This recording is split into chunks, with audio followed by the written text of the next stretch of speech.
Yo tout le monde, bienvenue dans cette nouvelle vidéo. D'ailleurs, si tu n'es pas encore abonné, je te laisse le faire juste en dessous, me lâcher des petits likes et je te jure que tu seras pas déçu. Allez, aujourd'hui on parle Final Cut Pro. Je vous avais fait une vidéo dernièrement à ce sujet sur 10 tips. D'ailleurs, elle avait plutôt bien marché. Je te la laisse juste ici.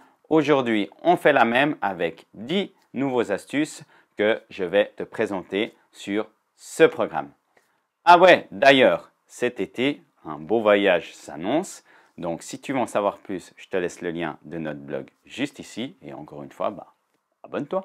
Allez, c'est parti, on se retrouve direct sur Final Cut Pro. Ok, let's go. Première astuce, ça sera le rendu de l'image. Je vous conseille une seule chose. Au moment où vous allez, par exemple, ici, vouloir faire un ralenti, vous avez la barre des rendus qui va se situer juste en dessus.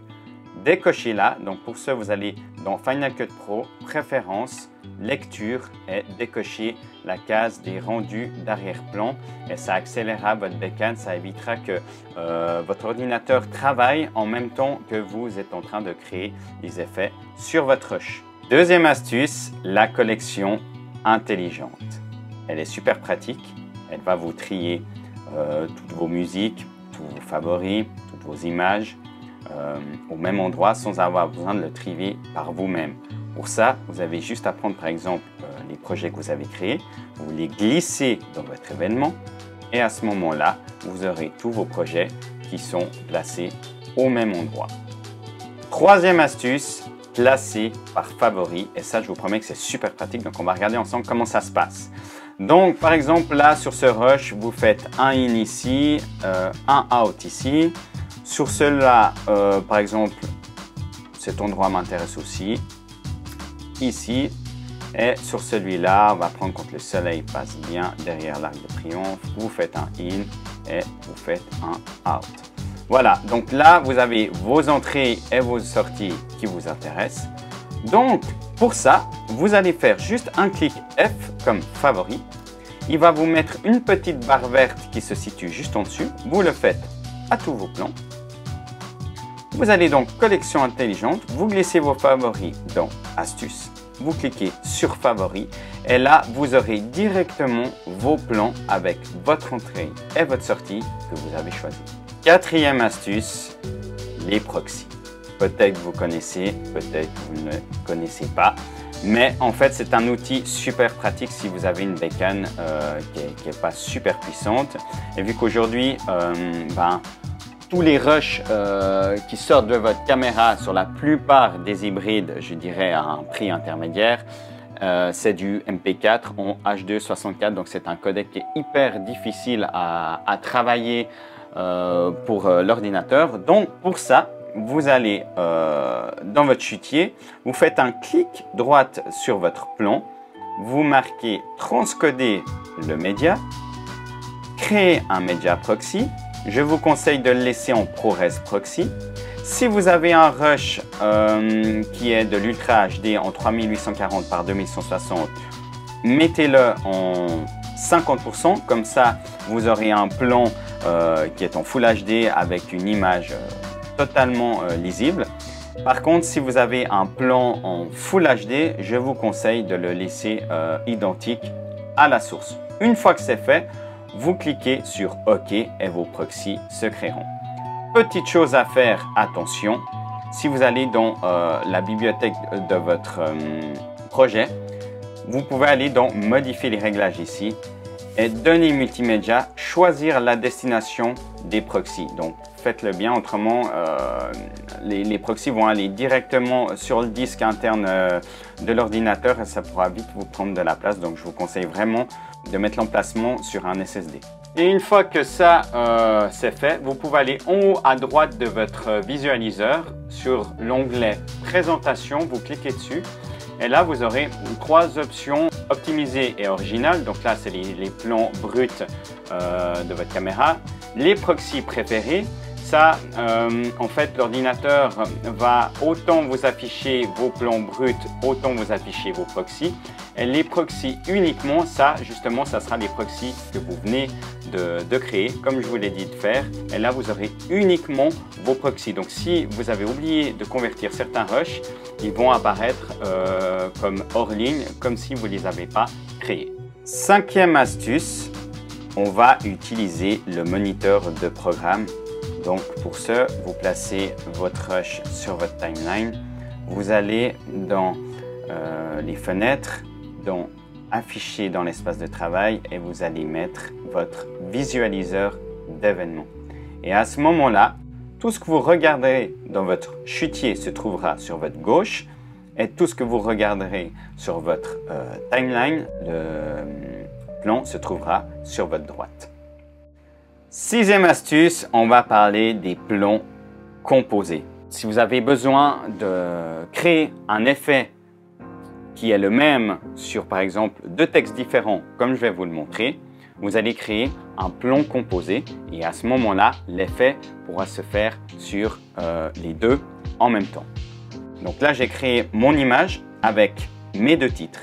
Maintenant, par exemple, que j'ai envie de déplacer de faire une animation sur ces deux textes en même temps. Vous sélectionnez vos deux textes, vous faites clic droite, nouveau plan composé, vous le notez, donc par exemple Martinique, vous mettez OK, et à ce moment-là, vous vous retrouvez avec qu'un seul plan. Et là, par exemple, si vous voulez changer votre échelle, votre position, l'effet sera apporté sur vos deux textes. Si vous voulez faire des changements indépendamment de la Martinique ou de Anse-Couleuvre, vous faites un double clic sur votre plan composé et il vous rouvrira vos plans natifs. Septième astuce, quelque chose d'assez pratique qui peut être cool si par exemple vous avez envie de créer un storyboard pour votre future histoire, votre futur film. Vous pouvez extraire simplement une photo de votre plan vidéo.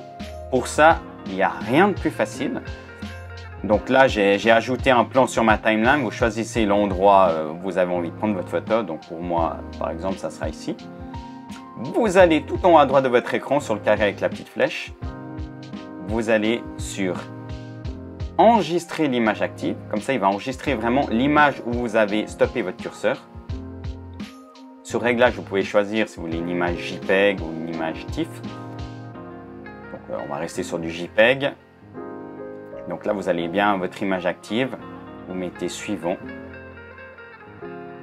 Vous choisissez votre emplacement pour l'enregistrer.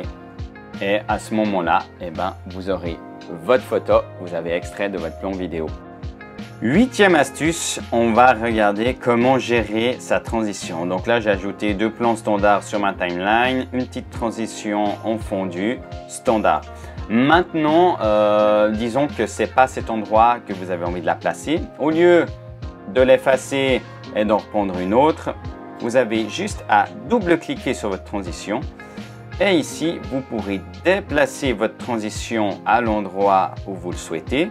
D'autant plus que vous pourrez la rallonger sur le nombre de temps que vous avez envie de créer cette transition. Voilà, c'est pratique, c'est simple et vous avez toute la maîtrise de votre transition comme ça. Neuvième astuce, on va parler de l'audio. Donc par exemple, ici, j'ai un rush avec beaucoup de vent et je trouve que c'est beaucoup trop fort. J'ai envie d'atténuer ça avec un filtre passe-bas. Donc pour ça, vous allez dans votre inspecteur d'effets, vous allez tout en bas sur Audio. Vous allez chercher votre filtre passe-bas. Donc, vous tapez filtre ici dans la barre de recherche et vous voyez ici autofilter. Et si c'est un filtre, par exemple, que vous utilisez souvent pour vos effets vidéo, au lieu de chaque fois aller le rechercher, vous faites juste un clic droite sur votre effet et marqué définir comme effet audio par défaut. Et là, en fait, à chaque fois que vous retournerez dans votre audio, dans l'onglet tout, il sera à chaque fois situé tout en haut de votre écran. Dixième et dernière astuce, et celui-là est super pratique, donc écoutez bien. Donc ici, j'ai un rush tout simple où j'ai créé un petit étalonnage standard, hein, sans trop me prendre la tête. Et disons que vous avez plusieurs plans, la même chose. Donc là, j'ai dupliqué le même plan, mais disons que vous avez des plans qui sont dans les mêmes tons de couleur et que vous avez envie d'appliquer le même étalonnage. Donc au lieu de faire un copier-coller les attributs, vous pouvez aussi faire ici, dans votre inspecteur, vous avez votre étalonnage. Vous allez dans l'onglet qui est juste en dessous, enregistrer les pré-réglages d'effets. Vous renommez votre effet, donc ici on va le nommer jungle, voilà, par exemple. Et là, vous allez faire une nouvelle catégorie, étalonnage Martinique, pour l'exemple. Vous mettez créer et enregistrer. Donc si on vient par exemple sur ce plan, qu'on efface tous les effets, voilà, qu'on revient à un plan d'origine, mais qu'on a envie que ça ressemble à ce plan-là. Là, on va retrouver dans nos effets, si on monte le dossier que j'ai créé, étalonnage Martinique, qui se situe ici, jungle, le preset, et vous appuyez ici. Voilà les amis pour ces 10 tips sur Final Cut Pro. J'espère que ça vous aura plu. J'espère que vous avez appris des choses. Et si tu en veux encore plus, dis-le moi en commentaire. Moi, je suis chaud pour te refaire une 3e session sur Final Cut ou sur Premiere ou sur DaVinci. Donc, marque-moi en commentaire ce que tu as envie. En attendant, nous, qu'on se retrouve dans de prochaines vidéos, dans de prochaines aventures, abonne-toi. N'oublie pas la petite cloche pour ne rien manquer. Je te dis à très vite. Ciao!